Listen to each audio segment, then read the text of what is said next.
2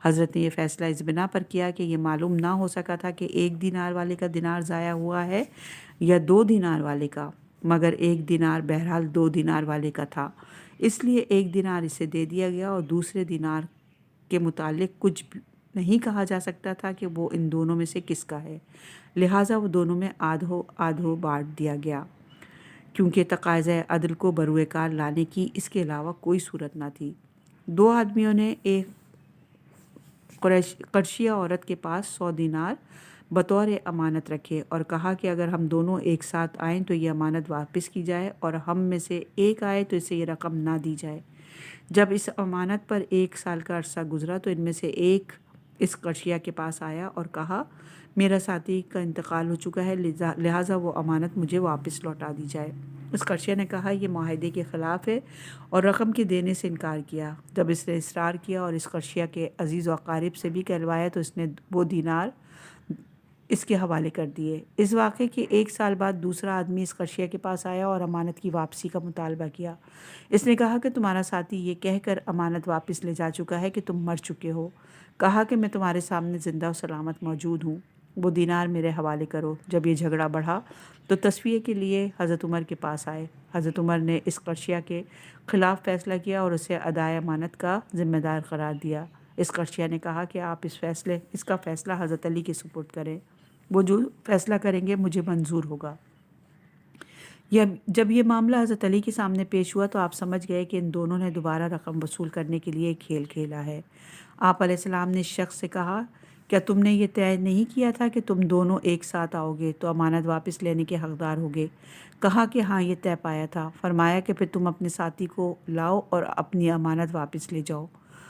وہ یہ دیکھ کر کہ اس کے فریب کا پردہ چاک ہو چکا ہے اپنے دعوے سے دستبردار ہو گیا۔ صفحہ نمبر ہے 164 اور عنوان ہے باب وصیت۔ وصیت یہ ہے کہ انسان اپنی زندگی میں ایسی چیز کی سفارش کر جائے جس پر اپنے مرنے کے بعد عمل درآمد چاہیے۔ اس وصیت کا تعلق کبھی کسی کام کی انجام دہی سے ہو سکتا ہے، جیسے تجہیز و تکفین، ادائے صوم و صلات وغیرہ، اور کبھی مال سے متعلق ہو سکتا ہے، جیسا کہ اس کے مرنے کے بعد فلاں شخص کو اتنا مال دیا جائے۔ اسلام نے امور خیر کے سلسلے میں اگرچہ وصیت کو بڑی اہمیت دی ہے، مگر اس کے ساتھ وارثوں کے مالی حقوق کا تحفظ بھی ملحوظ رکھا ہے۔ اس طرح کی ترکے کی 1/3 سے زائد کی وصیت کو ناقابل عمل قرار دیا جائے۔ چنانچہ امیر المومنین علیہ السلام کا ارشاد ہے جو شخص وصیت کرے تو اس کے ترکے کی 1/3 حصے پہ نافذ ہوگی، اور یہ مستدرک الوسائل میں موجود ہے۔ البتہ اگر وارث اجازت دے دیں تو 1/3 سے زائد پر بھی وصیت کا نفاذ ہو سکتا ہے، اور دوسری صورت یہ ہے کہ مرنے والے کا کوئی وارث ہی نہ ہو تو وہ تمام مال کی وصیت کر سکتا ہے۔ چنانچہ حضرت علی علیہ السلام نے اس شخص کے بارے میں جس کا دور اور نزدیک کا کوئی رشتہ دار نہ تھا فرمایا وہ مسلمانوں کے ناداروں اور مسافروں کے لیے جہاں چاہے اپنے مال کے بارے میں وصیت کرے، اور یہ روایت مستدرک الوسائل میں ہے۔ اگر میت کے ذمے قرض ہو تو مخارج تزیین و تکفین اور ادائے قرض کے بعد وصیت پر عمل کیا جائے گا۔